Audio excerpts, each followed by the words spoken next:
Bonjour à tous, bonjour à toutes. Ravi d'être avec vous aujourd'hui pour ce webinaire autour du travail sur la co-construction de la vision de Biocop, vision à plus de 5 ans. Donc moi je suis Antoine Lefebvre, je suis président d'Epigo et je suis avec mon compère Antoine Bail aussi d'Epigo. Epigo, donc on est un cabinet, on a trois métiers, on fait de la facilitation, c'est ce dont on va parler aujourd'hui, facilitation de séquences d'intelligence collective, on fait de l'accompagnement de projets innovants et on fait de la formation. Voilà, ça c'était la mini-introduction. Donc aujourd'hui, on a le plaisir, la joie, l'honneur de recevoir Charlotte et Anne, donc pour parler, faire un retour sur une mission que Antoine et moi, pour Epigo, avons eu la chance de mener auprès d'elle. Euh, C'était en août-septembre 2024 et c'était on a un accompagnement sur comment on peut co-construire la vision d'un groupe comme Biocop dans un cadre un peu plus large qu'on va vous expliquer, vous raconter. Mais peut-être avant, Anne, Charlotte, est-ce que vous voulez bien vous présenter? Donc, Anne, tu veux commencer? Tu es vice-présidente de la Ouais. coopérative? Donc, bonjour tout le monde. Alors, je m'appelle Anne Chérier. Je suis, avant d'être vice-présidente de Biocop, je suis gérante d'un magasin d'alimentation biologique en SCOP dans le centre-ville de Tours. Et c'est parce que je suis gérante de ce magasin que je peux prétendre au conseil d'administration de Biocop. Et j'ai donc été élue vice-présidente il y a un an, avec comme mission principale la vie politique et la vie coopérative de Biocop, c'est-à-dire la communication interne, la communication avec l'ensemble des sociétaires et le lien entre les instances. Génial. Merci beaucoup, Anne. Bienvenue. Et Charlotte, toi, tu es directrice des projets stratégiques, mais tu n'es pas du côté Oui, coopératif, toi, tu es de l'autre côté. oui, C'est ça, ouais, ouais. ouais. Donc moi, je suis côté dire les moyens communs mis en commun par l'ensemble des sociétaires pour pouvoir faire fonctionner le modèle. Donc côté de la coopérative, donc je suis donc comme je disais directrice des projets stratégiques. Alors qu'est-ce qu'il y a derrière ce nom un peu barbare? Donc voilà, j'anime le cycle stratégique, le suivi de la feuille de route des gros projets de l'entreprise et j'ai une petite équipe de chefs de projet qui pilotent les plus transverses et les plus complexes. Euh, Peut-être un petit élément de contexte, moi avant ça, je faisais du conseil en stratégie, donc j'accompagnais les plus gros groupes dans la construction de leur stratégie de façon très descendante. Donc j'ai un peu cette vision. Maintenant, j'ai un peu le recul d'avoir vu les différents modèles. Et du coup, je trouve que c'est très intéressant aujourd'hui de partager l'expérience de Biocop et tout le travail qu'on est en train de faire pour faire cette construction de stratégie, mais de façon collaborative qui embarque tout le monde. Et donc, le processus est beaucoup plus exigeant, beaucoup plus long, mais je suis persuadée que le résultat en est bien meilleur. Ouais, on va déplier ça. Mais effectivement, Biocop, c'est pas une boîte comme les autres. Peut-être avant de parler du modèle coopératif, juste peut-être Charlotte, je sais pas, un petit point, c'est combien de magasins, c'est quel chiffre d'affaires Biocop en trois chiffres, hein? Alors, bah, Biocop, c'est très gros et très petit en même temps, Ouais. puisque voilà, on est gros dans le sens 740 magasins, on finit autour de 1,6 milliard sur 2024, donc ça a été une année record pour nous après 2 années un peu difficiles suite à une crise Covid, crise inflationniste, hein. Donc voilà, on est content, l'activité reprend. Et voilà, on est de très loin leader sur la distribution spécialisée alimentaire bio. Néanmoins, on représente moins de 1% de la consommation alimentaire en Ouais. France. Donc voilà, c'est pour ça qu'on a besoin d'être extrêmement ambitieux si on veut vraiment faire changer le modèle de Hmm. consommation en France demain, quoi. Super. Merci beaucoup. Et Anne, peut-être, donc vous n'êtes pas une société anonyme, vous êtes une coopérative. Ça- Alors, hop, merci. Ça implique une gouvernance particulière. Est-ce que peut-être tu peux nous dire un mot sur, vous êtes une coopérative multisection? Qu'est-ce que c'est? Qu'est-ce que ça veut dire? Oui, alors bon, effectivement, déjà, on est une coopérative. En plus, je pense on est une coopérative avec un fonctionnement relativement singulier qui nous appartient. Et on a on a plus de 1000 sociétaires aujourd'hui. D'accord. Et dans les 1000 sociétaires, effectivement, on est composé de plusieurs sections. Une, en fait, avec des magasins, des gérants de magasins. Une section avec des salariés qui deviennent donc sociétaires de la coopérative également. Des Ok. groupements de producteurs 100% bio et des assos de consommateurs pour la partie conso. D'accord.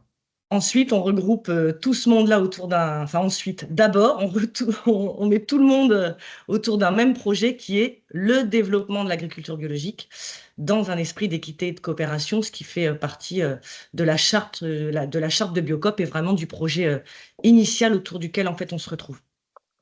Cette coopérative, elle appartient donc à ses sociétaires.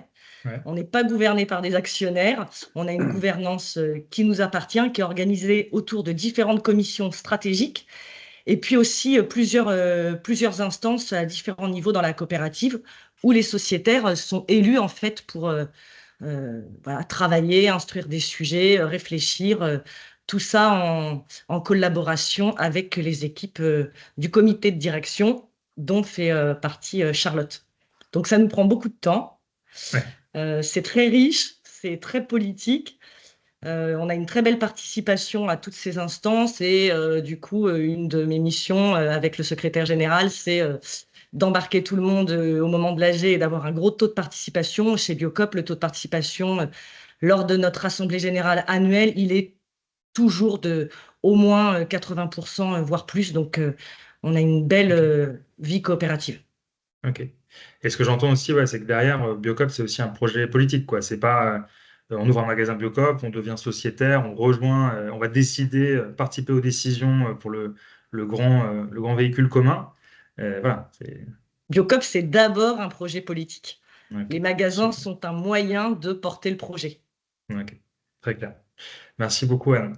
Donc, Charlotte, tu as commencé à le mentionner. Le moment où on a échangé, c'est le moment dans lequel vous êtes là depuis quelques mois, c'est la co-construction du plan stratégique. Vous fonctionnez par plan stratégique, je crois, de 5 ans. Donc, tous les 5 ans, 4, ouais.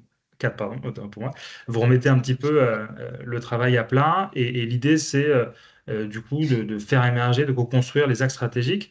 Tu peux nous dire un petit mot du Mm. projet et notamment à quel moment nous, on a commencé à échanger là-dessus? Ouais, tu l'as dit, ouais, c'est un temps long, hein, parce qu'aujourd'hui, il n'y a plus beaucoup d'entreprises qui se projettent aussi longuement dans leur plan Ouais. stratégique. Donc nous, oui, c'est toujours à 4 ans, c'est historique, on est peut-être au 4 ou 5e cycle de 4 ans. Euh, c'est quand même assez particulier, puisqu'en fait, on est dans une démarche de co-construction. Mais finalement, c'est quasiment la première fois qu'on mène une démarche de co-construction aussi ambitieuse. Enfin, on en parlait avec Anne mercredi. Ok. C'est vrai que précédemment, il y avait pu avoir un peu quelques consultations par-ci, par-là pour orienter certains des axes. Néanmoins, on a acté dans nos textes l'année dernière le fait qu'à partir de maintenant, les plans stratégiques seraient co-construits avec l'ensemble des sociétaires et seraient votés en assemblée générale. Donc voilà, Ok. dans quelques mois, la pression monte, l'ensemble de nos sociétaires vont voter, voilà, s'ils sont d'accord avec la stratégie qu'on leur propose. Et donc voilà, 1000 sociétaires, tu l'as rappelé, Anne, tout à l'heure, c'est quand même considérable, puisqu'on n'écrit pas à 1000 mains, ça fonctionne, enfin, c'est difficile. Donc il a fallu réfléchir à une démarche. Donc voilà, on a travaillé une démarche en plusieurs étapes avec tout d'abord une consultation très large avec l'ensemble des sociétaires qui ont pu s'exprimer sur le Ok. bilan qu'ils faisaient des dernières années, sur les enjeux qu'ils voyaient, les attentes qu'ils avaient sur les prochaines années. Et on a pu faire la synthèse de tout ça. Et c'est à ce moment-là que voilà, on a rencontré Epigo, donc vous deux, Antoine et Antoine, Ouais. pour nous aider à partir de cette matière et à partir de la conviction profonde de chacun des administrateurs euh, du conseil d'administration, de construire une vision, la vision à 4 ans, qui devait embarquer l'ensemble de la stratégie, qui allait donner D'accord. le cap pour la stratégie sur 4 ans. Donc, juste pour reprendre et partager pour que ça soit clair. Donc, c'est vous construisez la stratégie avec tous les sociétaires. Alors, on se rend bien compte que c'est plus subtil, mais et ça vous prend, c'est quelques mois le travail. Ça a démarré avant l'été et ça aboutit là, ouais, idéalement avec le vote et la validation de la stratégie, c'est ça? Alors, la consultation super large, c'était du coup il y a pile un an. Ok. Donc, tout le monde a pu s'exprimer. Il y a eu des débats régionaux. Chacun a pu un peu lever la main. Il y a eu une matière hyper riche qui est ressortie de tout ça, ce qui a permis de nourrir le conseil d'administration sur quelles étaient les attentes de l'ensemble des sociétaires. Ensuite, donc, le conseil d'administration, et c'est là que le travail avec vous a été clé, hein, de construire cette vision-là que le conseil d'administration a portée. Et suite à ça, on a eu énormément de travail pour décliner cette vision du conseil d'administration en éléments beaucoup plus précis et concrets sur tous les Ouais. périmètres de nos activités, opérationnelles, plus commerciales, plus voilà, sur nos enjeux sociaux, environnementaux, etc. Enfin, sur pas mal de thèmes en objectifs précis. Donc, ça a été un travail de plusieurs mois Ouais. avec tous nos élus qui ont mouillé la chemise et des allers-retours avec différentes instances. Voilà, je ne vous fais pas le détail, évidemment. Mais voilà, on arrive là aujourd'hui, on commence à avoir une trentaine d'objectifs très précis, beaucoup d'indicateurs, et c'est ça qui sera voté dans 2 mois, quoi. Ok, génial. Donc, si je reviens un peu en arrière, il y avait la volonté au démarrage, après le diagnostic, de pouvoir construire donc cette vision qui soit, en gros, le point où vous voulez arriver dans 2029 et qui soit aussi le phare qui va guider aussi la suite du travail stratégique. Peut-être, c'est la même question pour Charlotte et pour Anne, mais peut-être Anne, si tu veux commencer, on avait pas mal échangé pendant l'été sur le cadrage. C'était quoi tes attentes à toi sur ce travail autour de la vision? Euh, euh, Pourquoi vous l'avez demandé? Qu'est-ce que tu attendais de ça? En fait, on avait deux attentes. Je dirais que peut-être chronologiquement, la première, ça pouvait être, on venait de vivre et une crise Covid économique, voilà, dont a parlé Charlotte tout à l'heure, et en plus une crise de gouvernance dans la coopérative. Donc en fait, dans les attentes autour de cette vision et dans le fait d'y travailler en collectif au sein du conseil d'administration, il y avait vraiment l'attente de se rassembler, de mieux se connaître, de vraiment réaliser un travail collectif qui soit solide en fait pour ensuite justement embarquer nos collègues sociétaires, leur expliquer il fallait que nous on soit fort de ça et ça Mhm. passait et ça passait quand même par des phases et des ateliers, des process que vous nous avez fait utiliser aussi pour à un moment donné mieux apprendre à se connaître, prendre confiance en nous, se rendre compte qu'en fait, on avait vraiment cette légitimité, cette connaissance de la coopérative et que le conseil d'administration, de par ce multisection, représente vraiment aujourd'hui l'ensemble de Biocop et avait Mhm. les éléments, on avait les éléments pour être capable ensemble d'écrire cette vision. Donc ça, c'était important et votre accompagnement, il a été clé d'abord là, Ok, à ouais. cet endroit-là. Et puis après, comme le disait Charlotte, on avait cette volonté et je dirais encore plus qu'auparavant, de vraiment la co-construire en fait cette vision et cette stratégie. En tous les cas, que le conseil d'administration soit en capacité de donner une trajectoire pour que Mhm. derrière, on échange avec l'ensemble des sociétaires, qu'on embarque tout le monde et que ce soit une stratégie co-construite. Top. Toi, Charlotte, tu avais des attentes spécifiques sur ce qui devait sortir du coup de ce travail sur la Ouais, vision? oui. Bah, au-delà de tout ce qu'a dit déjà Anne, il y avait aussi enfin, c'était extrêmement important que cette vision intègre de réels partis pris. Ouais. En gros, qu'elle donne en fait le cap, mais que le cap en soit vraiment un, qu'il écarte certaines possibilités aussi et qu'il puisse orienter ensuite l'ensemble des élus qui allaient travailler derrière à la concrétisation de cette vision. Donc c'était quand même un sacré challenge de dire que c'est de prendre, enfin, d'à la fois avoir des partis pris et donc forcément d'intégrer aussi des renoncements, tout en étant capable d'embarquer l'ensemble des sociétaires derrière ça. Donc voilà, être ambitieux, mais réaliste, sans que Ouais. ça soit non plus, une sorte de consensus mou, qui satisfasse tout le monde. C'était ça, je pense, le Ok. gros enjeu. Très clair. Je fais un disclaimer. La vision ne sera pas révélée parce qu'elle est toujours en interne chez Biocop, donc vous n'aurez pas le fruit, mais on va beaucoup en parler. Euh, Peut-être un point, c'est un des écueils, c'est je sais pas si Charlotte, tu veux dire un mot, c'est les visions un peu genre rendre le monde meilleur, un truc qui est très chouette, on est tous un peu d'accord, on dit bah oui, C'est ça. exactement, c'est ça qu'il faut faire. Et après, du coup, bah, on fait quoi sur l'objectif 412 et voilà, c'est pas, voilà. Donc il y a un enjeu de Ouais, ouais, c'est ça. resserrer et que ça soit un peu concret, quoi. Ouais, je pense que c'est là que vous nous avez, quand même, beaucoup aidés, hein, dans la méthode.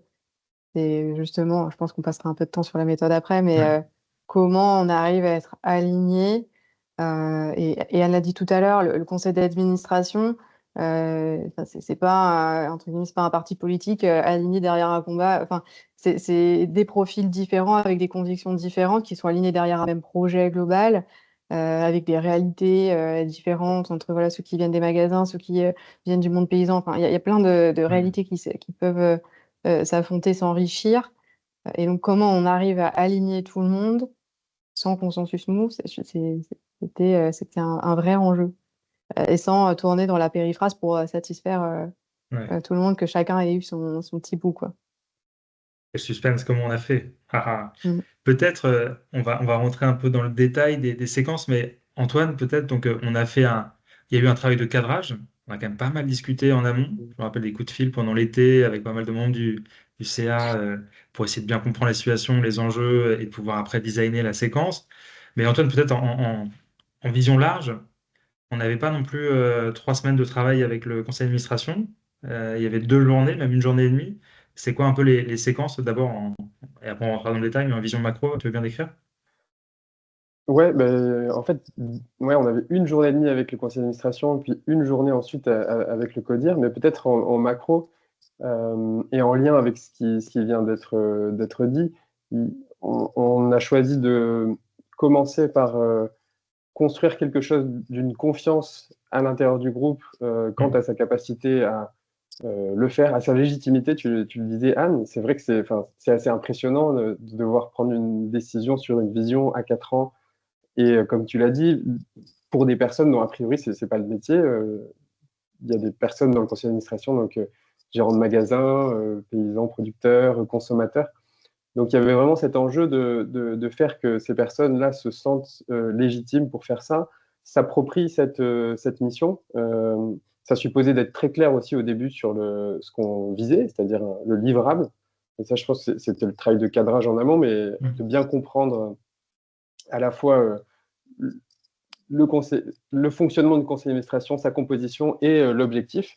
Donc je dirais, un, être très clair sur le livrable. Deux, commencer par une journée où on n'a pas cherché justement la solution, pas chercher à trouver ce livrable, mais plutôt se connecter à quelque chose du jeu, de l'imaginaire, de l'exploration, de raconter des histoires, à la fois des histoires autour de l'origine de Biocop, c'est quoi Biocop pour vous, du futur de Biocop, qu'est-ce que ça pourrait être, des histoires qui mobilisent aussi quelque chose des désirs de chacun, peut-être des peurs de chacun, des angoisses de chacun.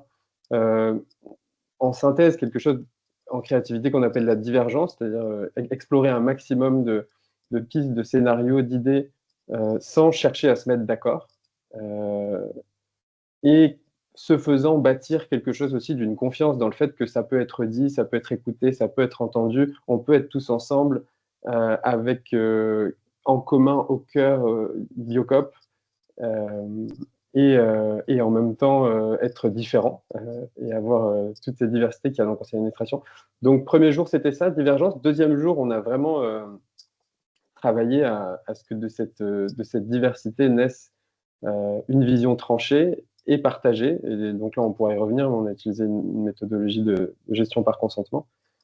Euh, et après, on a travaillé un peu plutôt sur le déploiement, mais sur comment à partir de ce qui aura été décidé, comment est-ce qu'on peut réussir à s'enrichir, à se nourrir des autres instances sans revenir sur le cœur. Donc, et je crois qu'il y a vraiment eu quelque chose dans le processus d'arriver à cranter des choses, d'arriver Ouais. à dire, OK, ça c'est décidé et il reste des choses ouvertes. La vision est décidée, mais après on va peut-être pouvoir rajouter des choses qui sont dans un narratif, qui vont nourrir le plan stratégique, etc. Euh, Bon, on reviendra un peu dans le détail, mais en Ouais. synthèse, c'est une première journée de divergence, une deuxième journée où on avait l'objectif de décider à la fin, et puis après quelque chose du faire grandir cette décision et la partager. Trop bien, merci beaucoup. Peut-être une précision sur les périmètres, qui étaient là.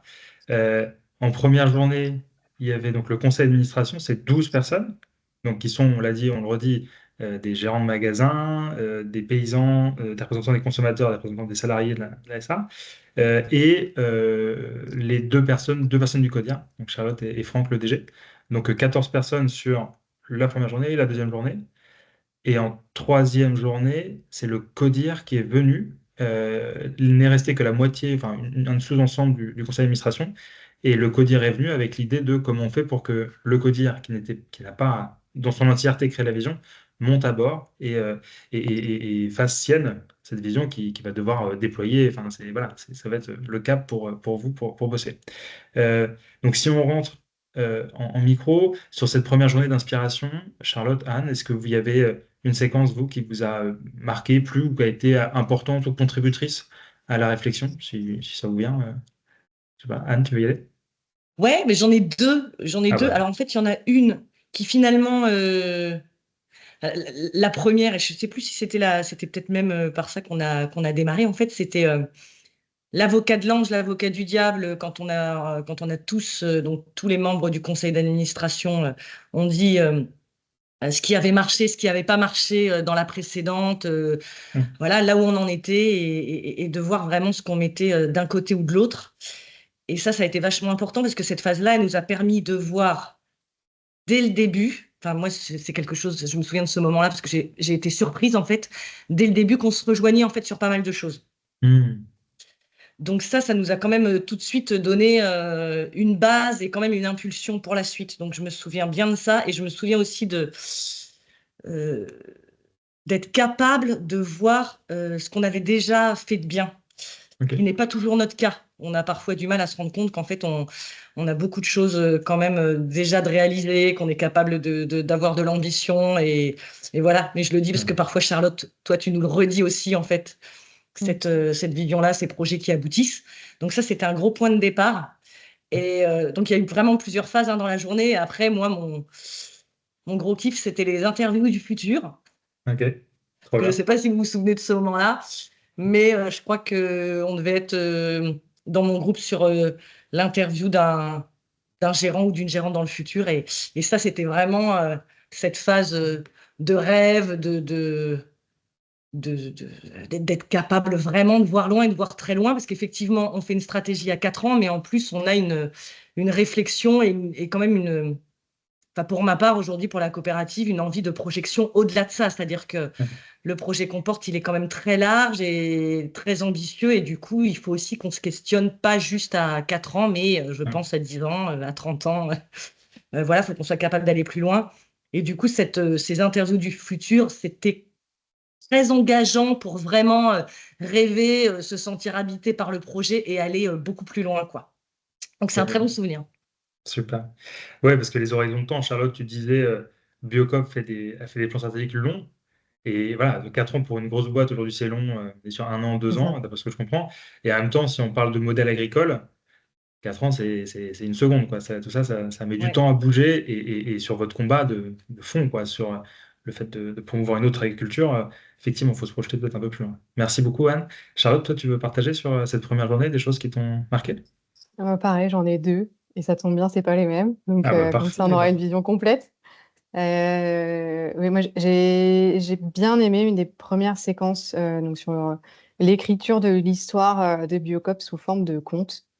Alors, au-delà Mhm. de l'aspect très divertissant de l'exercice, c'était un bon moment assez sympa, créatif et, voilà, et assez léger.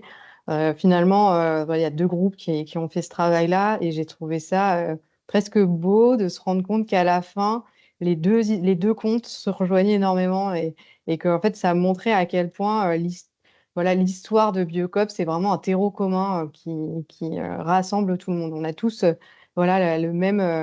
Voilà, si on devait raconter l'histoire de Biocop, on aurait tous à peu près les mêmes mots et le même sens qu'on y mettrait. Donc, je trouve que ça a été un moment pour commencer qui était assez chouette. Et ensuite, un moment qui, pour moi, a beaucoup été très utile. Je me souviens c'était une de mes demandes assez fortes quand on avait préparé ensemble. C'est sur l'exercice d'exploration des polarités. Mhm. Puisqu'en fait, une des spécificités quand même de Biocop, c'est qu'on est à la fois commerçant et militant. Mhm. Et il n'y en a pas beaucoup des entreprises comme ça. C'est-à-dire qu'on a beaucoup d'ONG voilà, qui se battent. Voilà, et on a des entreprises qui font du commerce. Et Biocop a pris le parti de faire du commerce autrement. Et on est les deux. Et on a parfois tendance chez Biocop à affronter les deux. Il y a toujours toujours des débats. Non, mais ça, c'est trop commerçant. Non, mais ça, c'est trop militant, etc. C'est vraiment l'ADN de Biocop. Tous nos débats sont au cœur de ça. Et je trouvais ça intéressant à la fois, du coup, d'exposer pour ces sujets-là pour que les débats aient lieu, qu'on fasse pas semblant de s'entendre quand on s'entend pas sur des points. Donc voilà, de mettre en avant les divergences de points de vue au sein des administrateurs sur les différents sujets et en même temps d'arriver à montrer qu'en fait, ce ne sont pas des oppositions, mais qu'en réalité, c'est bien ce qui définit Biocop. En fait, commerçant et militant, c'est pas une opposition. Au contraire, c'est deux aspects qui nous définissent. Et ça a été fondamental pour l'écriture de la vision après. Et demain, il faut qu'on soit toujours plus militant, oui, et toujours plus commerçant, parce qu'en fait, les deux se nourrissent et c'est ce qui fait qu'on a un modèle si exceptionnel aujourd'hui. Yes, vous êtes fort chez Biocop. Trop bien, merci beaucoup pour ce partage. Peut-être un rebond, et après, je veux bien, Antoine, que tu complètes. Donc, vous l'avez entendu, une première journée, c'était même pas une journée, en fait, c'était une grosse demi-journée, assez longue, hein. On compte pas les horaires quand même au conseil d'administration, vous bossez dur. Euh, C'était une grosse demi-journée avec le sujet, comme l'a dit Antoine, de ne pas traiter directement le sujet. On ne s'est pas posé la question, c'est quoi la vision de Biocop? D'abord, on prend le temps d'explorer euh, avec quelque chose d'un peu parfois contre-intuitif, c'est que pour regarder loin dans le futur, eh ben, il faut regarder dans le passé, donc le conte, regarder comment ça se passe aujourd'hui, l'avocat de l'ange, l'avocat du diable. Il y a eu aussi des interventions d'experts, peut-être on peut le dire. Il y a eu rapidement, mais quelqu'un qui a parlé du marché de la bio. Vous avez eu quelques interventions inspirantes aussi de gens qui sont venus en fin de journée le lendemain matin, du réseau, de vos réseaux, voilà, des gens de très bon niveau qui vous parlaient d'autres modèles ou de choses comme ça très inspirantes. J'imagine que ça a contribué. Peut-être côté un petit peu cuisine, facilitateur, facilitatrice, parce que je sais qu'il y en a dans la salle. Antoine, tu as commencé à l'exposer, mais est-ce que tu veux partager une ou deux des intentions qu'on avait sur cette première journée, sur certains exercices? Ouais. Bah, peut-être, en général, je dirais qu'il y avait quelque chose, en tout cas, de choisir de passer par le jeu, par la créativité, par l'imaginaire, avec le pari que pour coopérer ensemble et bien coopérer ensemble, ça se passe quand même beaucoup mieux quand il y a quelque chose justement du jeu, du plaisir. Même dans l'exploration de ce qui peut nous opposer, justement, de ces tensions qui peuvent exister entre commerçants, entre militants. C'était la proposition de faire ça dans un climat plaisant, joueur, et ça, je pense que c'est très important. Enfin, et alors, entre vous, c'était déjà le cas, et je pense que ce climat était déjà là. Évidemment, s'il n'avait pas été là, ça aurait été difficile en une demi-journée. Mais en tout cas, se baser là-dessus, et sur l'idée que ouais, le jeu et le plaisir de faire ensemble, c'est la base d'une coopération qui va être efficace et qui pourra ensuite produire des décisions justement tranchées et des renoncements aussi. Et alors, peut-être, ouais, les deux séquences peut-être dont on parlait, la Charlotte, c'est le premier, ce conte de Biocop. L'idée, c'était de dire quelque chose de la singularité de Biocop, de ce qu'il y avait de particulièrement unique chez Biocop, et faire ça en se connectant à l'imaginaire. Donc, tout le monde tout le monde a entendu des histoires, entendu des contes. C'est une structure qui structure nos imaginaires. Et du coup, c'était se connecter à ça, parce que construire une vision, c'est aussi se produire un récit. Et c'est emmener avec soi un groupe. Donc, on trouvait que c'était que c'était une forme intéressante et assez universelle. Euh, et l'idée, c'était que le groupe, il en sorte à la fois fier de faire partie de cette histoire et aussi assez enthousiaste à l'idée de la poursuivre. Et puis peut-être aussi cette exploration dont parlait Charles, des polarités, des tensions. On avait, pendant le cadrage, rencontré pas mal de personnes, membres du conseil d'administration, etc. Et on avait senti voilà, ces grandes polarités entre militants, entre commerçants. Et on sentait que c'était à la fois source de conflits possibles ou de contradictions, mais en même temps, ça semblait être au cœur de l'identité et que c'était le fait même d'assumer cette tension qui faisait que Biocop était unique. Et du coup, on voulait vraiment pouvoir explorer ça. Et peut-être faire sentir que c'était en étant au cœur de cette tension qui sortirait du neuf. Et donc, on a proposé quelque chose où, en fait, on a un peu tourné la question. Je crois que c'était quelque chose de en quoi le fait d'être commerçant nous rend des meilleurs militants ou en quoi le fait d'être militant nous rend des meilleurs commerçants. Donc, on a forcé quelque chose qu'on trouve chez l'ANC, par exemple, les antivaleurs. Enfin, aller chercher l'inverse de ce qu'on présuppose. On pourrait présupposer qu'en fait, être militant, ça nous rend des moins bons commerçants et inversement. Et donc, c'était prendre le parti opposé et se forcer à y trouver les complémentarités. Top. Merci beaucoup, Antoine. Donc, on a eu cette première grosse demi-journée, exploration. Donc, intention globale aussi, c'est que le groupe avance dans la confiance, dans le plaisir, dans la connexion, dans le partage des sujets, de quelque chose qui n'est pas encore très matérialisé, mais on sent, vous l'avez dit, on sent qu'on voit quand même les choses un peu pareilles et ça crée du commun. Après, le J2, on avait une commande, donc c'était à 17h, il faut qu'ils soient tous d'accord sur une vision. On avait déterminé ce que ça serait qu'une vision, donc le cadre, je le fais un peu vague, c'est une phrase, trois parties pris en dessous, donc une phrase qui claque, trois parties pris, et après, quelque chose qu'on a fait plutôt après, c'était un narratif, comment va raconter l'histoire, tout ça. Donc, quatre phrases en séance, et avec un gros enjeu, une des commandes moi, que j'ai en tête, c'est faut pas qu'on sorte en disant oui, mais que le lendemain, quelqu'un dise ouais, d'ailleurs, est-ce que la virgule là, on peut la déplacer? Ce mot-là, pas top. Donc, il faut vraiment que chacun signe avec son sang, quoi. Et on était quand même censé sortir avec tout le monde qui est content. C'était une des commandes aussi. Donc pas évident. Et le sujet, c'est qu'on s'est dit, bon, bah voilà, on va pas faire semblant. Il y a un moment, le sujet, c'est ça. On commence par ne pas régler le problème en explorant, en s'inspirant. Mais après, J2, on s'est dit, bah voilà, on n'a pas trop de la journée pour décider ensemble de ces quatre phrases. Pour faire ça, on a utilisé une méthodologie qu'on a découvert, Antoine et moi, qui s'appelle la gestion par consentement. Est-ce que, Antoine, tu veux en dire deux mots avant qu'on demande un peu comment Charlotte et Anne l'ont vécu? Oui, la gestion par consentement, ouais, c'est une Merci. méthodologie que j'ai découverte grâce à l'Université du Nou qui la pratique et la transmet. C'est une pratique qui est issue de la sociocratie et qui s'oppose à d'autres méthodes de décision qu'on peut avoir en tête, par exemple la démocratie où on est sur un vote à la majorité, ou le consensus où on va chercher à ce que tout le monde dise oui à quelque chose au centre. La gestion par consentement, elle va essayer de trouver l'espace, la proposition à laquelle personne n'aura d'objection. Et donc, c'est une méthodologie qui permet justement à la fois d'obtenir une forte adhésion, parce que tout le monde a un grand pouvoir, chaque personne présente a un pouvoir énorme, c'est-à-dire celui de s'opposer, de faire que d'objecter, et donc qu'aucune décision ne soit prise. Et en même temps, c'est par son processus une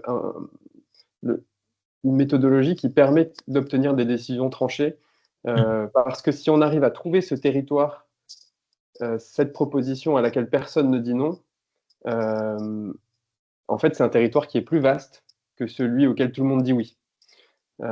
Et c'est aussi une méthodologie qui invite à mettre au centre non pas soi, son ego, ses peurs, ses désirs, mais l'organisation, en l'occurrence Biocop, et donc à se décentrer. Ce qui permet de prendre des décisions aussi peut-être plus ambitieuses, vu qu'on cède sur le moi et on met au centre le nous, le collectif, le groupe. Trop bien. Donc, je vais le redire parce que tu l'as dit, mais c'est des idées qui sont pas forcément, pas qui sont importantes. C'est le consensus, 100% des gens disent oui. Le consentement, 0% disent non. OK? Et ça permet d'avoir un truc effectivement plus ambitieux. Il y a une petite question avant qu'on avance plus en avant sur ce sujet-là. C'est Mireille. Il n'y avait que deux personnes du CODIR les deux premiers jours et le troisième, le reste du CODIR venait. Pourquoi ce choix? Charlotte, tu peux en dire un mot sur cet organe-là? Ouais.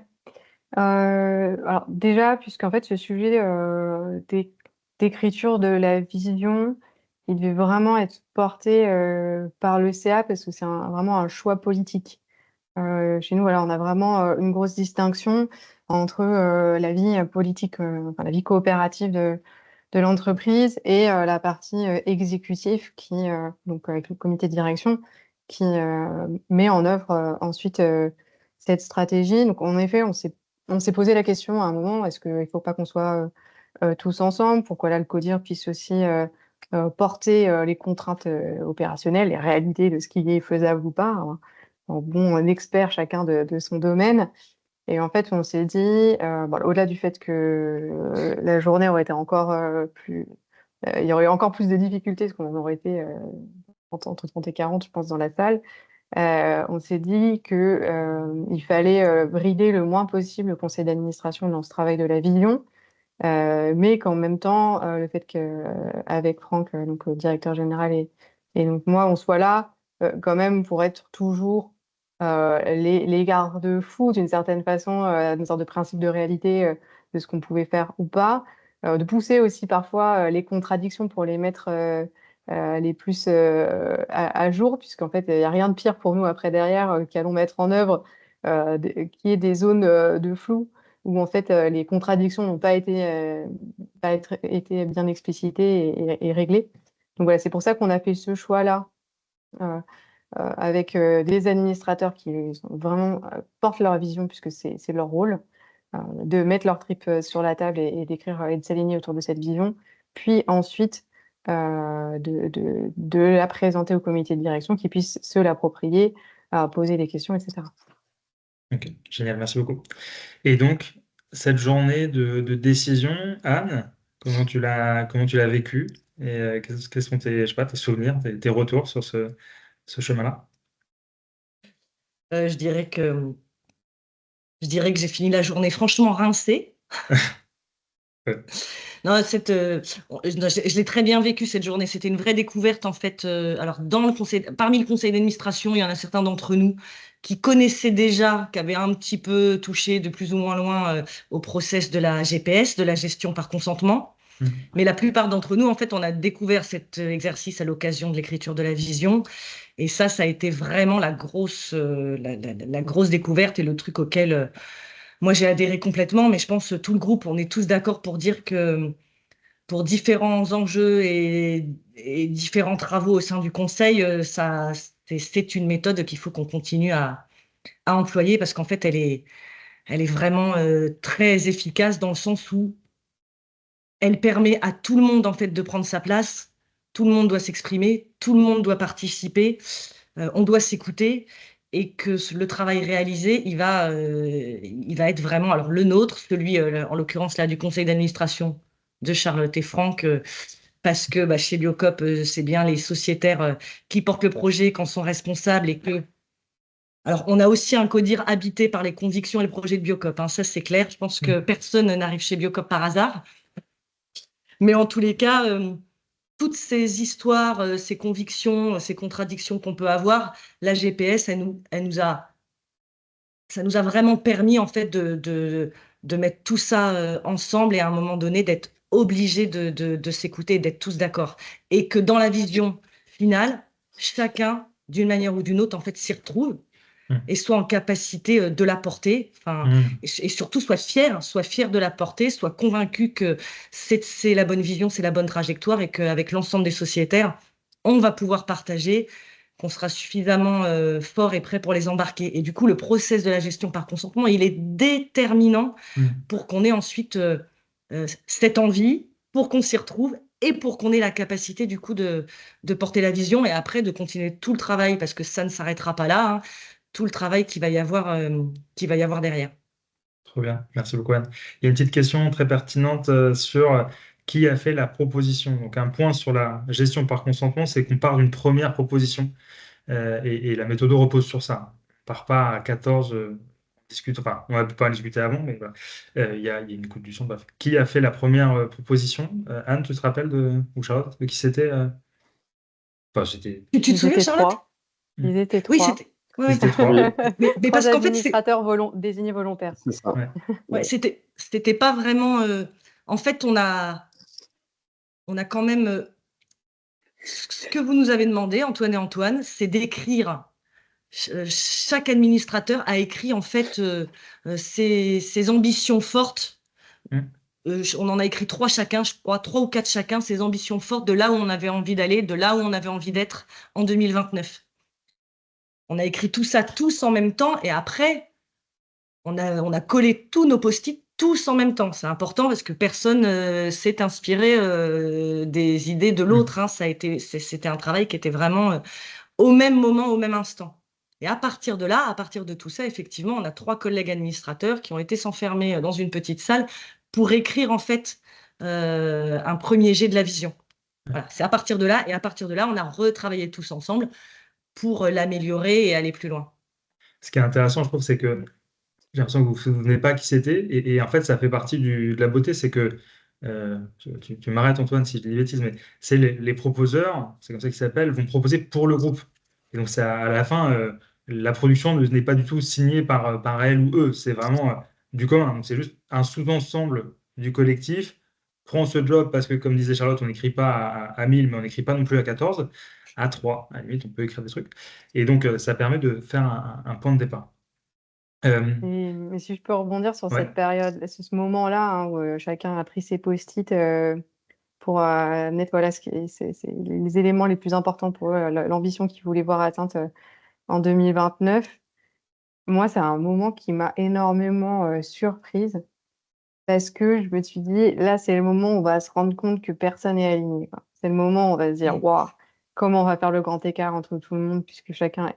Et en fait, j'étais surprise que 80% de ce qui ressortait était extrêmement cohérent et extrêmement aligné. Et je pense que c'est le fruit de tout le travail qu'il y a eu la veille, en fait, qui a permis d'expurger, trouver les points de ralliement qu'il y avait, etc. Et je crois qu'à ce moment-là, j'ai eu un espèce de moment de soulagement. Je me suis dit, OK, d'accord, je pense qu'on va, on va réussir à faire quelque chose. Alors, c'est intéressant parce qu'il y a c'est une de mes questions d'après, c'est qu'il y a des moments où on y croit et aussi peut-être des moments où on a un peu des doutes dans la journée. Donc, je vous pose la question après. Mais ouais, petite réaction, enfin, de toute façon, c'est quelque chose que moi j'observe régulièrement. C'est quand on commence à poser des choses, à verbaliser, à faire que les gens tirent les fils qu'ils ont dans la tête, le constat souvent, c'est très empirique, hein, c'est que les gens sont plus d'accord que ce qu'ils pensent l'être, ce qui est a priori. Voilà. Donc, on crée le commun se crée assez naturellement, je trouve, dans ces moments-là. Peut-être un petit point méthodo, Antoine. L'idée n'est pas de faire un cours sur la gestion par consentement, mais quelques points sur les séquences et comment ça se cadence, parce que c'est ça qui fait que ça marche. Hein. C'est là pour le coup, Mhm. trust the process, c'est de la religion. Hein.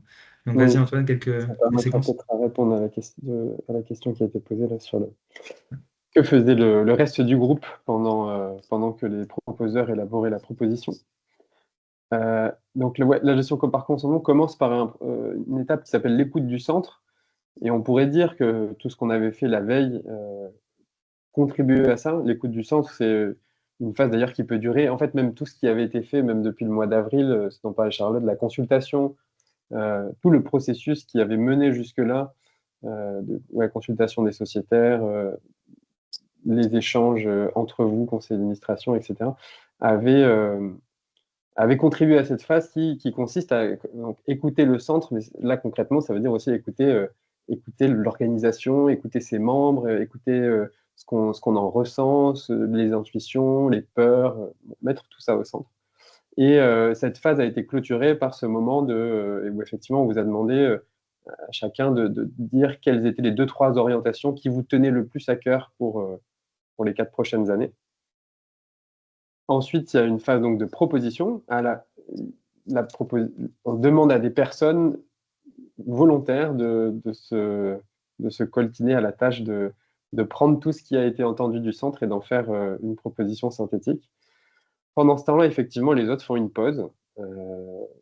On, on est resté avec les proposeurs, ça a duré une vingtaine de minutes. C'est quelque chose où on les a aidés à converger assez rapidement. Vous m'entendez? Parce que je perds un peu la vidéo, Ouais, mais c'est bon. ouais.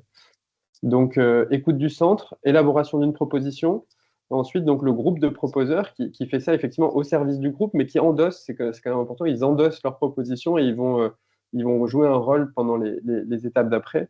L'étape d'après, c'est l'étape de clarification, où toutes les personnes présentes vont pouvoir poser des questions de clarification et uniquement de clarification pour essayer de mieux comprendre ce qu'ont amené les proposeurs, ce que cette proposition implique, mais qui n'est pas une phase où on émet des critiques. Le but, c'est vraiment de bien comprendre de quoi on parle. Elle est suivie d'une phase de ressenti, où chacun des membres du groupe partage leurs impressions, leurs ressentis, leurs peurs, leurs craintes, leurs doutes ou leurs enthousiasmes à propos de cette proposition. À l'issue de cette phase de ressenti, les proposeurs peuvent amender leur proposition. Ils peuvent déjà se dire, bon, soit ils peuvent la retirer complètement, se dire en fait on est complètement à côté de la plaque et la retirer, soit ils peuvent l'amender, ce qui a été fait, je crois, à ce moment-là, ils peuvent la réécrire. Et puis ensuite, on passe à la phase d'objection, où on pose la question à chacun des membres présents est-ce que vous avez une objection à ce que cette décision soit prise? Et là, on va lister toutes les objections et on va les traiter une à une. Et en fait, on ne quittera pas la salle enfin, en tout cas, la décision ne sera pas prise tant qu'il y a des objections. Et Et qu'est-ce que donc, c'est, chaque Antoine, objection, une bonne objection? Enfin, une objection. voilà, donc ça, c'est une étape aussi importante. Une objection, ça ne doit pas être une préférence. Comme je l'ai dit tout à l'heure, c'est un processus qui invite à se décentrer de ses préoccupations égoïques et donc de ne pas objecter parce que j'aurais préféré que ce soit comme ci ou une objection, ça doit être raisonnable et motivé par le fait que cette décision constitue un danger pour l'organisation. Et donc la personne qui objecte doit pouvoir justifier en quoi, de sa fenêtre, elle voit un danger pour l'organisation à ce que la décision soit prise. Et en ce sens, l'objection est considérée dans ces processus comme un cadeau que la personne fait au groupe parce qu'elle permet d'anticiper, de prendre en compte un danger que les proposeurs n'auraient pas vu, n'auraient pas considéré si important. Trop bien. Vas-y, Peut-être Anne. juste pour compléter ce que tu dis, Antoine, quand même, ce que vous nous aviez aussi dit pour les objections, il y avait cette partie-là, effectivement, hein, de pas, est-ce que ça va nuire ou pas à la coopérative, la mettre en danger, mais il y avait aussi une partie quand même personnelle de si vraiment ça m'empêche de porter cette vision, que c'est totalement trop éloigné de moi, que c'est pas cohérent, que ça va me mettre en difficulté, je me sens pas en capacité de porter ça, on pouvait quand même objecter aussi, quoi. Euh, Peut-être un point, parce que là, la méthode, on se dit, OK, bon, bah, il y a une ou deux étapes ensuite qu'on pourra détailler, mais ce n'est pas le cœur de l'objet de ce webinaire, hein. On pourra partager de la documentation super bien faite, notamment par l'Université du Nou sur le sujet. Mais concrètement, parce que ça a l'air simple, mais en fait, on a commencé à 9 heures et on allait bien jusqu'à 17 heures, donc ça prend du temps. Charlotte, comment tu as vécu? Est-ce qu'il y a des moments où tu t'es dit wow, wow, wow, est-ce qu'on va y arriver? Enfin, Oui, c'était intense. Je pense que tu l'as dit, Anne. Mm. C'était extrêmement intense. Je pense que c'était un accouchement. Mm. Il y a eu vers 15-16 heures, il y a eu la phase de désespérance où on s'est dit on va jamais y arriver. Où là, on commence à bloquer sur une objection, deux objections qui n'arrivent pas à être relevées. On se dit on n'y arrivera pas. Et là, il y a un truc magique qui se passe à un moment, ça se lève et l'alignement se fait. C'était ouais, c'était assez impressionnant. Tout le monde est ressorti complètement lessivé. Je pense que ce qui a été fondamental, c'est votre rôle, Antoine et Antoine, de facilitateur. J'ai un peu du mal à voir, alors sauf dans des organisations extrêmement bien rodées à cet exercice-là, j'ai un peu du mal à imaginer cet exercice sans facilitateur, parce que il faut être extrêmement rigoureux sur la méthode. Mm. En fait, on ne peut pas laisser se passer une objection qui n'est pas une objection. On ne peut Mm. pas avancer sans être sûr que la personne qui a posé l'objection, elle le pose vraiment et que ce n'est pas parce qu'elle sent la pression du groupe. Enfin, et je pense que c'est là que votre rôle a été précieux, c'est que vous avez été extrêmement rigoureux. Et le fait que vous soyez aussi externe à l'organisation vous a permis d'endosser ce rôle rigoureux, parce que voilà, le lendemain, vous n'alliez plus croiser chacun des participants dans les couloirs. Donc, c'est plus facile d'avoir cette casquette-là, être capable de dire désolé, ce n'est pas une objection ce que tu poses là. Et en fait, je me suis rendu compte à quel point la méthode était efficace. J'en attendais énormément, de cette méthode-là, puisque je chantais que ça allait être ça qui allait faire la différence. Et je pense que Anne, tu peux le dire, le résultat, il a fonctionné, quoi. Non seulement le résultat, il a fonctionné, mais enfin, quand même, j'insiste, je rejoins ce que dit Charlotte. C'est indispensable d'être accompagné, c'est infaisable sans accompagnateur, facilitateur. Enfin, pour moi, ça ne l'est pas. Je pense que parce que en plus de la méthode, ça permet quand même de nous accompagner pour avoir, je trouve, plus d'objectivité, de prise de recul et voire même de liberté. Mm. Si vous n'étiez pas là, il n'y aurait pas ça. Donc ça, c'est vachement important. Et dans la méthodo exigeante, efficace, et effectivement ultra timée pour nous faire accoucher de quelque chose, ça fonctionne très bien. Et surtout, vous nous avez donné de la méthodo également pour la suite, parce qu'en fait, ça nous a appris et ça nous a donné des clés de la méthodologie pour nos prochaines réunions et pour le partage en fait de la vision. Et finalement, vous nous avez quand même encore accompagnés sur nos premières grosses réunions en fait avec l'ensemble des sociétaires pour pouvoir vraiment la partager. Et là, votre accompagnement, la méthodo, comment vous nous avez préparé à cette étape-là, ça a aussi été vraiment déterminant. Donc oui, les gars, sans vous, ça n'aurait pas été faisable. Alors, je prends, je suis très flatté. En tout cas, ce qui est sûr, c'est hyper précieux d'avoir quelqu'un d'extérieur pour s'occuper de tenir la méthode. Et voilà. Peut-être une micro-question. J'aimerais bien qu'on avance un petit peu pour laisser après du temps au public s'il y a d'autres questions. Euh, euh, Ouais, Antoine, toi, ton ressenti de côté cuisine dans la journée, est-ce qu'il y a des moments où, normalement on le dit pas, mais on est entre nous, t'as des moments où tu as douté, tu y as cru, c'était quoi ton vécu à toi de cette journée de codécision? Bah, c'était, enfin, ça, effectivement, j'ai trouvé que ça avait commencé de, de manière très encourageante. Où, la fin de l'écoute du centre, la proposition sont venues assez naturellement. Euh, il y avait une bonne confiance dans le fait voilà, de pouvoir trouver un accord. Après, en fait, ce processus-là aussi, enfin, voilà, il vient chatouiller. Et donc, oui, il y a eu des moments où euh, c'était un peu le vent soufflait fort. Et bon, après, on avait aussi cet objectif. Faut aussi pas se mentir. C'est aussi parce il y avait un enjeu. Il fallait quand même décider. Donc, il y avait quand même cette contrainte. Euh, je ne sais pas s'il n'y avait pas eu cette contrainte de temps, si par exemple on aurait pu ne pas décider et se revoir une semaine après ou 2 mois après, une décision aurait-elle été prise, je ne suis pas sûr. Ça fait partie du jeu, on vit dans une réalité avec ces contraintes et ça a permis d'aboutir à une décision, mais c'est vrai que c'était particulièrement, enfin moi personnellement j'ai terminé la journée ouais, très fatigué et, euh, et avec une impression enfin, ouais, je savais pas très bien à quel point ce qui avait été. Enfin, je savais que la vision était bonne, mais c'était plutôt le processus qu'avait vécu le groupe. Euh, un peu, ouais, épuisé et pas tant au clair que ça sur qu'est-ce que ça va donner. C'est ce que j'aime bien aussi avec ces processus, c'est qu'il y a un côté, effectivement, accouchement, la décision et un nouveau-né, et on ne sait pas ce qui va devenir, et c'est assez fragile, c'est en même temps très beau, c'est assez fragile, et en fait, ça se révèle jour après jour. Il y a Mm. vraiment quelque chose, ce qui s'est vécu dans ce moment-là, ça grandit et au fond, ça prend de son sens, de sa valeur, de sa force dans la durée. Mm. Et pour le coup, ça a vraiment été vécu dès le lendemain et puis en suivant les mois suivants dans le déploiement, Mm. c'était beau de voir ces décisions grandir, se déployer. Top.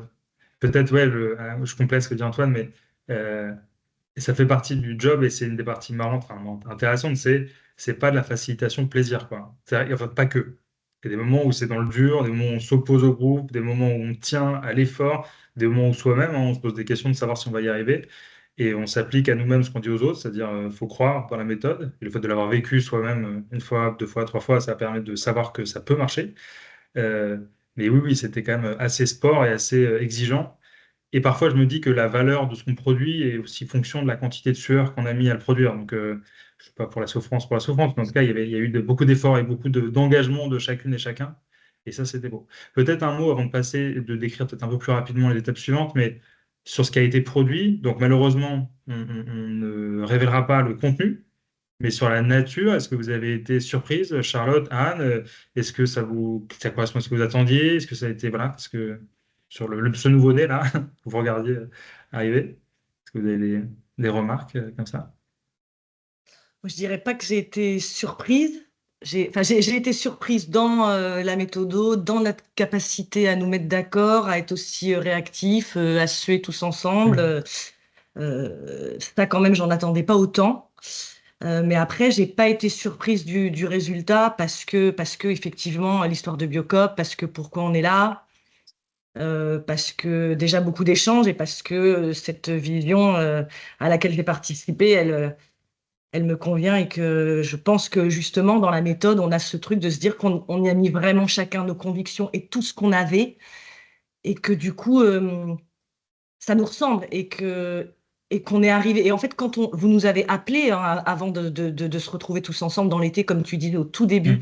vous nous avez téléphoné, on a échangé, on a discuté, on a discuté avec vous et il se trouve qu'on a quand même bien évidemment, l'été nous a aussi permis de réfléchir. Suite à les échanges qu'on a eu avec vous au préalable, ça nous a permis tous de commencer à penser à ça, à ce process et à cette vision et donc comment on allait présenter nos collègues sociétaires, qu'est-ce qu'on entendait dans les échanges qu'on avait avec nos collègues sociétaires, qu'est-ce qu'on allait y mettre, tu vois. Mm. Donc moi, je suis quand même arrivée là. Et je pense aussi la plupart de mes collègues, on est quand même arrivé là avec des idées fortes, des choses qu'on avait envie de pousser, des convictions, voilà, tu vois. Donc du coup, ben, moi je me dis, j'ai mis tout ce que j'avais, j'ai quand même rien lâché, j'ai joué le jeu de la phase de clarification et d'objection. Mm. Et donc en fait, cette vision, c'est pas que je suis surprise, c'est que c'est plutôt, bah oui, j'en suis fière parce qu'à un moment donné, il y a des choses qui s'expliquent de notre histoire, et puis il y a quand même des nouveautés et des choses en plus et des suppléments d'âme qu'on a été capable de mettre et qui sont ça aussi, je pense, beaucoup dû à la méthode. Merci, Charlotte. Ouais, c'est marrant parce que j'ai senti un peu un moment de fébrilité parmi les administrateurs le lendemain matin. Ça fait un peu écho à ce que tu dis, Antoine, sur le côté un peu nouveau-né. Tout d'un coup, là, tout le monde était plus si sûr. Mais est-ce que c'est vraiment bien ce qu'on a fait? Ouais, on est tous d'accord, mais est-ce que c'est vraiment vicieux? Est-ce que ça casse un peu la baraque ou est-ce que bof? Un peu une peur, un peu une espèce d'inquiétude, ouais, un manque de confiance, quoi. Et finalement, la présentation au Ouais. CODIR, bah, c'est un peu ce qui a permis aux administrateurs de se rendre compte que c'était vraiment bien. Que Mm. la vision, elle était vraiment ambitieuse, enfin, elle était là où on l'attendait, quoi. Mm. Et nous, on avait peur qu'il y ait, voilà, ce moment-là de présentation au CODIR, on avait peur qu'il y ait le CODIR qui soit là en récepteur, qui commente, que ça se... Bref. Et en fait, je crois que unanimement, le travail a été applaudi et ça a donné une confiance aux administrateurs. Et ensuite, toute la suite du process de partage de cette vision auprès de nos élus, auprès des sociétaires, elle a fait, j'ai l'impression, tu me diras Anne, mais j'ai l'impression que ça a toujours contribué plus à la confiance que vous aviez dans cette vision qui a été écrite. Ouais, carrément, bah oui, c'est vraiment ça, c'est vraiment, en fait, il y a cette partie-là, nous, on a participé donc à cette méthode en tant qu'acteur. Et en fait, vous nous avez aussi appris et donné des clés pour nous-mêmes être capables d'en utiliser une partie par la suite. Et, et avec cette méthode-là, à chaque fois qu'on a partagé, réexpliqué, clarifié, ça nous a permis de nous nourrir aussi des retours de nos collègues dans ces moments-là, d'affirmer de mieux en mieux la vision, de l'assumer. Et effectivement, ça a vraiment commencé par la phase avec le CODIR. La phase avec le CODIR, effectivement, on venait de dormir dessus. Tu sais plus si ce que tu as fait, c'est bien, c'est pas bien. Tu te dis que tu es quand même responsable de cette vision, que maintenant elle est écrite et qu'on a dit qu'il n'y avait pas une virgule, une lettre, un mot qu'elle allait bouger, hein. C'est bien Mm. ça aussi. Il faut se dire que quand la vision elle est posée le soir, on s'engage à dire on ne pourra plus bouger un mot de cette vision-là, ça fera ça et pas autre chose. Et donc là, le lendemain, tu te dis, bon, ben, c'est ça, est-ce que vraiment on a bien fait? Est-ce qu'on s'est trompé ou pas? Et il faut qu'on soit en capacité déjà là, une première fois, de présenter ça aux membres du CODIR. Donc effectivement, je pense qu'on était quand même un petit peu tendu. Et ce qui s'est passé, c'est que oui, je me souviens, moi, un des premiers trucs qui me vient dans la réception du CODIR de cette vision, c'était ça nous clarifie et ça nous donne un cadrage pour la suite. Et donc voilà, comment on va travailler, pourquoi. Et ça, c'était énorme parce que déjà, on n'allait pas, si je suis un petit peu familière, on n'allait pas foutre le bordel avec notre vision. Non, il y avait quelque chose de, de clair, de carré et d'abouti qui allait nous permettre de travailler correctement tous ensemble avec le CODIR. Ça, c'était vraiment important, quoi. Et après, cet exercice, quand on l'a fait avec l'ensemble, effectivement, des sociétaires dans les différentes réunions, ça a continué d'asseoir la vision. Et c'est encore le cas d'ailleurs, hein. Parce que Ok. finalement, le process, il est assez long et dans l'échange avec l'ensemble des sociétaires, c'est assez long et on continue ça. On continue à faire ce travail d'appropriation, on continue d'utiliser certaines méthodes, on continue de parler avec eux et de leur expliquer pourquoi on a choisi tel mot et pas tel mot. C'est quand même encore le cas. Trop bien, merci beaucoup. Peut-être juste une réflexion, c'est qu'effectivement, il y avait ces 2 jours-là, plus un, ils étaient enchâssés dans cette vision plus globale de ce que doit être ce processus. Et il y avait un enjeu d'embarquer vague après vague les différentes instances. Donc, le CODIR d'abord, avec cet enjeu très clair de c'est eux qui vont tenir le volant opérationnel, donc il faut qu'ils soient embarqués. Et après, l'ensemble des sociétaires, parce que l'idée, c'est. Voilà, donc, on a pas mal réfléchi en cadrage sur comment on pouvait concevoir les séquences d'interaction à ce moment-là pour que ça crée de l'engagement, pour que les gens ne soient pas. On s'était vraiment dit, Charlotte l'a dit, mais on veut surtout éviter le codir qui juge la vision sur un truc, oui, un peu plus de ça, un peu moins de ça. Je ne sais pas s'il l'aurait fait, mais. Et donc, dans la façon de proposer des questions, de mettre en scène un peu les choses, on a essayé de faire en sorte que ça soit le plus. En train de regarder ensemble dans la même direction.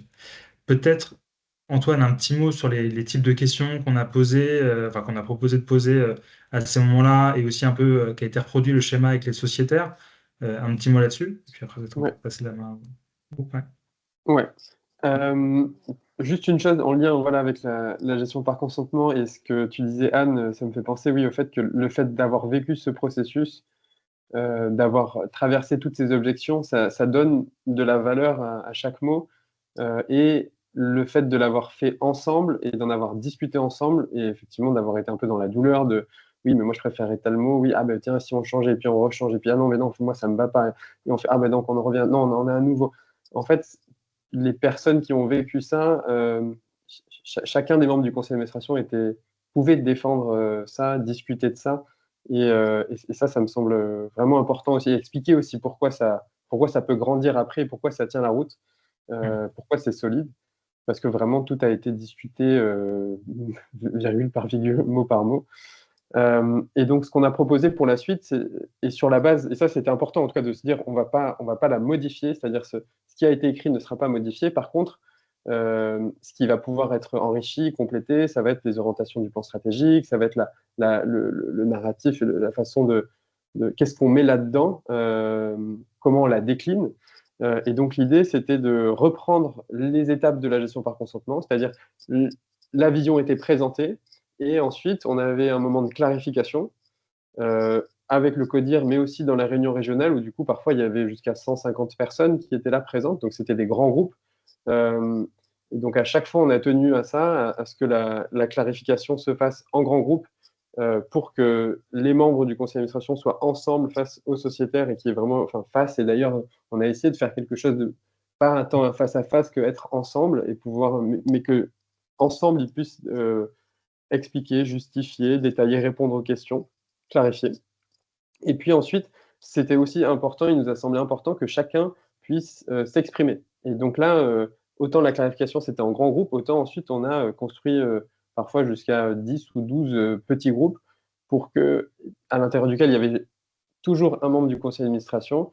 Et là, chacun pouvait s'exprimer sur ses craintes, exprimer ses ressentis, à la fois positifs et ou inquiets. Et ça a permis, ce dispositif, il a permis que chaque sociétaire présent dans les journées régionales s'exprime sur ses ressentis, sur sa vision des risques, sur ses craintes, et que ce qu'il dit soit entendu toujours par au moins un membre du conseil d'administration. Trop bien. On va pas, on pourrait détailler du coup la suite du processus et comment ça a été designé, mais je propose plutôt qu'on prenne vos questions, si ça vous va. Donc il y a une question de Laetitia, merci beaucoup. Quand vous dites que les administrateurs se sont rendus compte que c'était vraiment bien, en quoi la vision a été inspirante, qu'est-ce qui fait que c'est vraiment bien et comment la vision a été déclinée? Donc peut-être qu'est-ce qui fait qu'on pouvait dire à la fin que la vision était vraiment bien?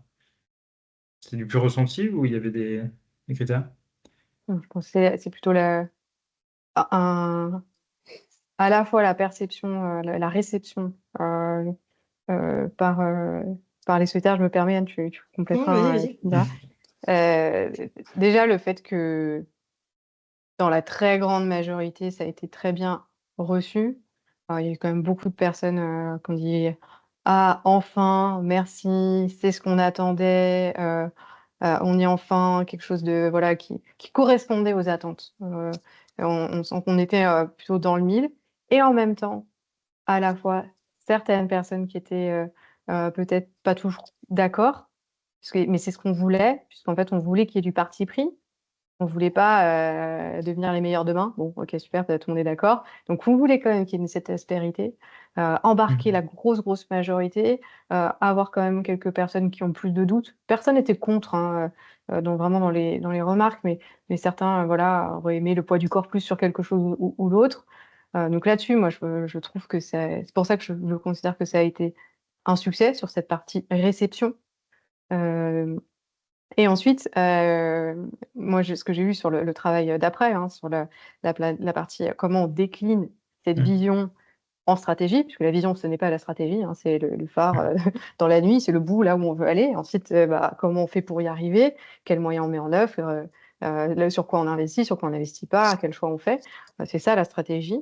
Et donc tout ce travail, de stratégie, bah, cette vision a permis d'orienter et de faire des choix réel, dans, nos quotidiens, dans le choix, de l'offre qu'on va mettre en magasin, dans, nos investissements, notre stratégie, R&D, dans nos investissements, enfin nos moyens, nos logistiques, nos investissements informatiques, tout ça, ça a permis en fait, dans ce qu'on va pousser en magasin, quel format, combien de magasins. En fait, cette vision-là, elle a permis d'irriguer tout le reste et c'est en ça que moi, en tout cas, avec mon rôle, sur la stratégie, j'ai trouvé que ça a été, une réussite. Anne, tu veux dire un mot sur en quoi elle était vraiment bien, la vision? Oui. En quoi elle est vraiment bien? Elle est vraiment bien parce qu'on était, parce qu'on était tous au final alignés pour la porter et qu'on a fait ce travail tous ensemble, le conseil d'administration, de présentation en fait auprès de nos collègues. Hein, en 4 réunions, on a touché la plupart de nos collègues sociétaires. Et en fait, dans cette phase de plénière, il y avait la phase de clarification qui nous permettait nous, d'assumer et d'expliquer la vision et chaque mot de la vision. Donc là, on a quand même pu sentir l'intérêt, la réception et les sociétaires ont pu s'exprimer et tout de suite, comme disait Charlotte au début, nous exprimer soit vraiment des très grosses inquiétudes ou vraiment des choses qui trouvaient pas suffisamment suffisantes, mais aussi vraiment tout le bien qu'ils en pensaient. On a pu avoir ce retour physique assez fort et rapidement après notre travail. Super. Une question de Claire, est-ce que la vision sera différente de la baseline de la communication? Oui. Vas-y, Charlotte. Ouais. Oui, oui, bien sûr, la communication, c'est un outil pour porter notre projet, alors que la vision, c'est vraiment ce qui doit nous guider, nous, en interne. Elle a pas, vocation à être, diffusée, au public. Bon, évidemment, après, elle sera pas confidentielle, mais ce n'est pas ce qu'on va marteler en communication grand public, demain. Mais par contre, ça va, évidemment orienter notre communication demain. Super. Question de Laetitia, on a un peu traité, je pense, mais comment vous avez réussi à embarquer le CODIR, les sociétaires, outils, méthodos, bonnes pratiques? Est-ce que vous avez des choses à ajouter sur cette question de l'embarquement? On en a un peu parlé là. Donc, il y a une journée avec le CODIR, et après, il y a eu des réunions avec les sociétaires dans chacune des grandes régions de Biocop, avec en face entre 50 et 150 personnes.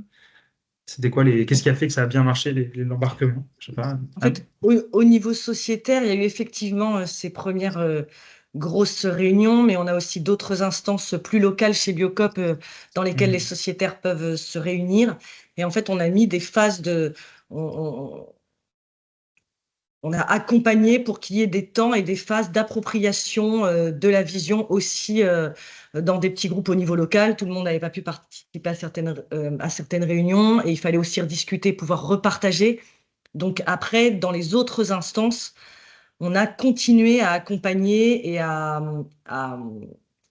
accompagner aussi sur la méthodo pour que tout le monde puisse encore partager, faire des retours et continuer à nourrir en fait le conseil d'administration et le CODIR pour les autres, enfin la phase après vraiment de déclinaison en objectifs stratégiques. Donc du coup, les sociétaires, ils ont pu, via ces autres instances, ils ont pu s'exprimer, s'approprier la vision, faire des propositions, nous donner des garde-fous. Voilà, ça nous a vraiment permis d'aboutir à la stratégie en fait de Biocop. Un des points, si je peux ajouter, c'est ce qui est intéressant, je trouve, avec tout travail intellectuel, c'est de poser la question de son utilisation. C'est un peu du pragmatisme, hein, c'est euh, comment on pourrait utiliser cette vision. C'est une question que nous, on a proposée, c'est comment je Oui. l'utiliserais, quel impact ça aurait. Euh, et donc, c'est un peu jouer avec l'objet qu'est la vision et commencer très vite à se dire, ah ouais, si c'était ça la vision, enfin, comme c'est ça la vision, c'est pas grave, qu'est-ce que ça pourrait changer, comment je pourrais expliquer, voilà, c'est un peu de la préhension intellectuelle de l'objet. Et effectivement, vous nous aviez accompagné là-dessus. Donc, dans les instances locales, on leur a posé la question, ils se sont posé la question, enfin, nous sommes posé la question de comment sur notre territoire je peux traduire la vision, quel projet je peux mettre en place qui va aujourd'hui correspondre à la vision. Voilà. Et c'est d'ailleurs toujours en phase, ce travail-là continue dans les instances locales. Et je Moi, pense que c'est j'ai important. réutilisé Vas-y. aussi cet exercice-là après parce que pareil, je l'ai trouvé extrêmement puissant parce qu'on l'a commencé avec le CODIR. Ça a extrêmement bien marché. En réunion régionale, ça a très bien marché. Après, dans nos maisons locales, ça a très bien marché. Et moi, j'ai amplement réutilisé, recyclé cette méthode avec les comités stratégiques qui sont donc des élus sur des thématiques, des experts vraiment sur des thématiques très métiers, où à chaque fois, voilà, pareil, on a commencé. Au-delà du j'aime pas, là il y a du risque, et cetera, par OK, d'accord, cette vision, elle veut dire quoi? Qu'est-ce qu'on peut mettre en place, nous, sur nos périmètres respectifs pour, y arriver? Et on était même allé encore plus loin, c'est qu'on a fait un séminaire, d'entreprise en décembre avec là, tous les managers, de la coopérative et on leur a posé la même question. Dans vos directions, dans vos services respectifs, tu étais là, Anne, je crois à ce moment-là. Qu'est-ce que vous pourriez mettre en place pour alimenter cette vision et tendre cet objectif, à 2029? Et ça, c'est extrêmement puissant. Ce qui est intéressant, je trouve, c'est que c'est pas parce que quelque chose est décidé ailleurs que donc je vais pas pouvoir changer les mots et finalement donner mon avis, qu'il n'y a pas tout un champ de réflexion et de possible engagement sur le comment on va mettre en œuvre, comment on va décliner. Mm. Voilà. Question de Mireille, merci beaucoup Fanny de la remettre. Est-ce qu'on peut faire cet exercice avec toutes les organisations et est-ce qu'on s'est dit qu'on pouvait le faire dans ce cadre précis? Je veux bien juste dire un mot et si tu veux Antoine, tu compléteras. A priori, cet exercice peut être fait partout. L'intérêt de l'exercice, la prescription, c'est quand on veut prendre une décision à plusieurs de façon horizontale. C'est-à-dire que sinon, il y a des modes aussi très efficaces. L'autocratie, le chef, la chef qui décide, ça va très vite. Et on a une décision. Ok. Donc, c'est quand on se dit que la décision, il faut la prendre de manière horizontale, soit parce que c'est la culture de la boîte, et donc Biocop, c'est une coopérative, donc c'est pas le président qui décide, voilà, ils voulaient faire ça ensemble. Euh, et c'est aussi quand il y a un enjeu d'engagement, c'est-à-dire si on m'impose la décision, c'est moins, voilà, si on a envie que les gens s'engagent dans la décision, il faut qu'ils puissent contribuer à la construire. Donc c'est ça un peu les prescriptions. Antoine, qui peut utiliser ça? Bah, je partage ça. Peut-être juste se dire que le faire quand c'est des décisions qui sont vraiment importantes, parce que c'est Ouais. C'est un processus qui est assez coûteux, à la fois en temps, en énergie, et qui pour moi se justifie quand c'est une décision qui va être engageante, là typiquement un plan à 4 ans, une raison d'être, etc. Euh, et puis, dans ce cadre précis, qu'est-ce qui a fait qu'on a senti qu'on pouvait le faire?